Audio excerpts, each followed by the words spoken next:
আজ একটি নতুন রেসিপি আপনাদের সঙ্গে শেয়ার করেছি। থাম্বনেলটা দেখেই তো আপনারা বুঝতে পেরেছেন, তবু আমি বলে দিচ্ছি, আমি আপনাদের সঙ্গে শেয়ার করেছি ছোলে rice.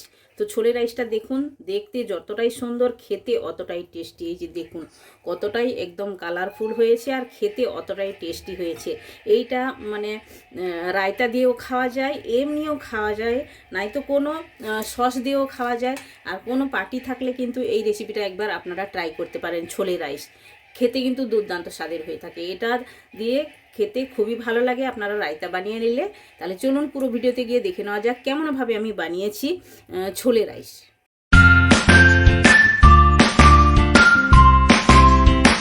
Hello everyone, welcome to my channel. কি রান্না করিতে আপনাদের সবাইকে স্বাগত। আশা করি আপনারা সকলে ভালোই আছেন। তো আমি আজ একটি নতুন রেসিপি আপনাদের সঙ্গে শেয়ার করব, যেটার নাম হচ্ছে ছোলে রাইস। তো ছোলে রাইস আপনারা বাড়িতে একবার বানিয়ে খেয়ে দেখবেন। এটা খেতে কিন্তু দুর্দান্ত স্বাদের হয়ে থাকে আর বানাতে তো একদম ইজি।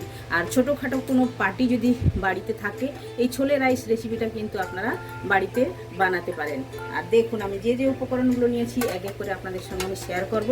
প্রথমে আমি রাইসটা বানিয়ে নিয়েছি, দেখুন ধোঁয়া উঠছে এখনও পর্যন্ত। এই যে দেখুন, আর রাইসটা বানাতে হবে যেমন আমরা পোলাও রাইস বানাই ওভাবেই করে বানিয়ে নিতে হবে। একদম ঝরঝরে একটি রাইস বানিয়ে নিয়েছি। তো রাইসটা এখন আমি নিচে করে দিচ্ছি, সাইড করে দিচ্ছি। আর যে যে উপকরণগুলো লাগছে ওগুলো এক এক করে আপনাদের সঙ্গে শেয়ার করব।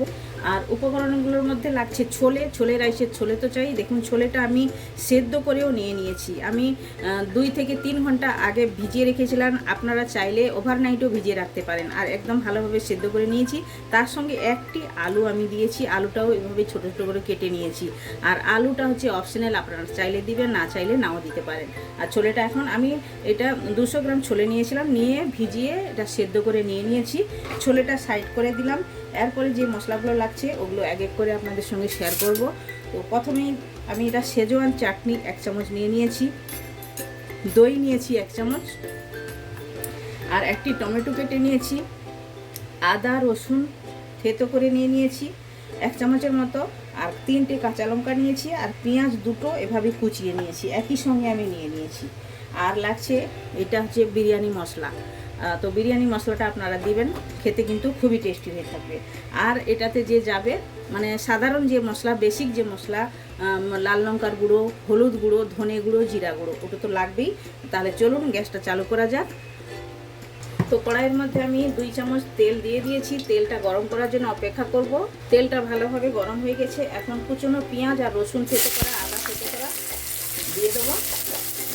দিয়ে হালকা ব্রাউন করে ভেজে নেবো। আমি 2টো বড় সাইজের পেঁয়াজ নিয়েছি।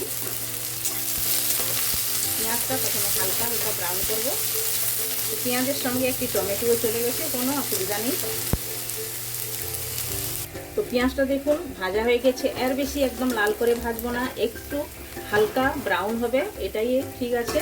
কারণ পেঁয়াজটা একটু মিষ্টি লাগা চাই, তাই জন্যই। তো এখন আমি কুচনো টমেটো অ্যাড করে দিলাম, দিয়ে টমেটোটাও আমি কষিয়ে নেবো ভালো করে। এখন আমি অ্যাড করব 1/2 চামচ হলুদ গুঁড়ো, আর ঝালের জন্য 1 চামচ লাল লঙ্কার গুঁড়ো দিলাম, আর একটু দিলাম, আর ধনের গুঁড়ো 1 চামচ দিলাম। এটা হচ্ছে গরম মশলা 1/2 চামচ দিলাম, বেশি নয়। আর যাবে 1/2 চামচ জিরের গুঁড়ো, দিলাম। দিয়ে মশলাটা কষিয়ে নেবো। তো কষানোর সময় একটু জল আমি অ্যাড করে দেবো, যাতে মশলাটা জ্বলে না যায়। এইবার ভালোভাবে কষিয়ে নেবো মশলাটা ভালোভাবে কষিয়ে নিয়েছি। এখন দিয়ে দেবো 1 চামচ দই, টক দই দিলাম। দিয়ে ভালো করে নাড়াচাড়া করবো যাতে দইটা ফেটে না যায়। তো দইটা দিয়েছি ব্যালেন্স করার জন্য 1 চামচ চিনি দেবো, দিয়ে ভালো করে নাড়াচাড়া করে একদম সুন্দর করে নাড়াচাড়া করে নিতে হবে। এখন দিয়ে দেবো শেজওয়ান চাটনি 1 চামচ যে নিয়েছি, অ্যাড করে দিলাম, এটাও নাড়াচাড়া করব। তো সুন্দরভাবে কষিয়ে নিয়েছি। এখন বিরিয়ানি মশলা উপর থেকে একটু দিলাম, আর একটু আমি উপর থেকেও দেবো, মানে এখন মশলাতেও দিলাম, আর একটু আমি রাইস যখন দেবো রাইসের সঙ্গে দেবো। এটা নাড়াচাড়া করে দিয়েছি। এখন ছোলেটা অ্যাড করে দেবো, দিয়ে ছোলেটা ভালো করে মশলার সঙ্গে প্রথমে মিশিয়ে নিতে হবে সুন্দরভাবে। আর লবণ দিয়েছি আমি সেদ্ধ করার সময়, আর মশলাটা কষানোর সময়ও মশলার মাপে আমি একটু লবণ দিয়েছি। তবু রাইস যখন অ্যাড করব, রাইসের সঙ্গেও আমি লবণটা অ্যাড করব।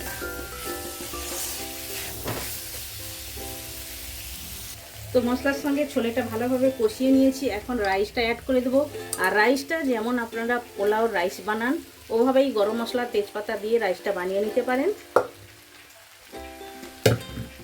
দিয়ে দিলাম, দিয়ে ছোলের সঙ্গে ভালো করে নাড়াচাড়া করব। আর নাড়াচাড়া করার আগে আমি স্বাদ মতো লবণটাও অ্যাড করে দেবো।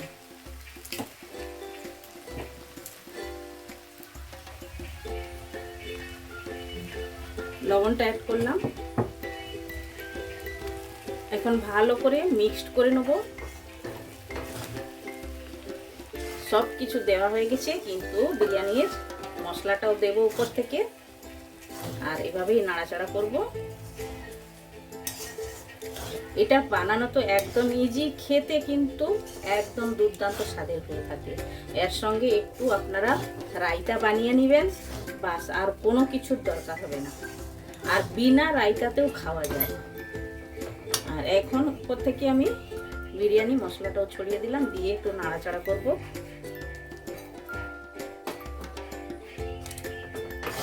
ভালো করে নাড়াচাড়া করব, করে একটু ঢাকনাও লাগিয়ে দেবো ভালোভাবে, যেন মশলাটা এইগুলোর মধ্যে চলে যায়, রাইসের মধ্যে আর ছোলের মধ্যে।